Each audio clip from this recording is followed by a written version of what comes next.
Hi there, I'm David. I'm going to take you through a short demo with a leading question. Can you audit an AI's life or death decision? This is going to show you a coordinate guided retrieval system and compare it to current systems. I've chosen ChatGPT, which is a frontier model. So what this question is about, think about high stakes situations, a disaster response, critical infrastructure, potentially military, a number of situations where you'd actually want to know per each chat turn.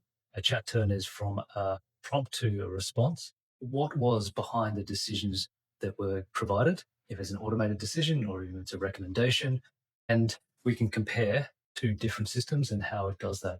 So I've pre-prepared chat GPT with some ethical questions, and where it gets its information from ready. So what does that decision that it just made about choosing certain patients to treat first compared to other ones?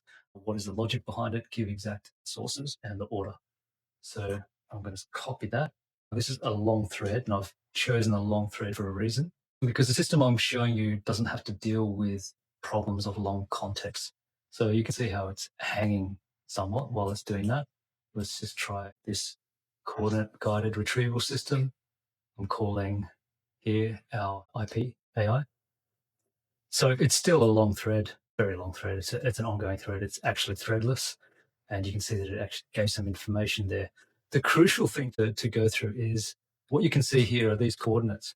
This is actually telling you how it actually made that decision and how we can audit that. It's giving you some information about where documents that are fed it, where it's got this information from Australian government ethical guidelines, responsible use of AI in government. Let's see what ChatGPT has done. Similar, it's given on the same documents, it has quoted them.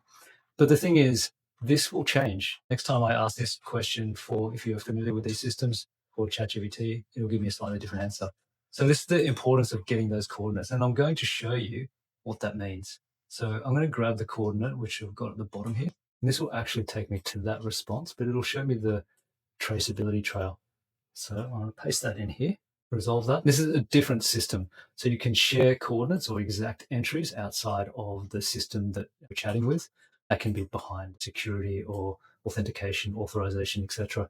So you can see here, it has that information.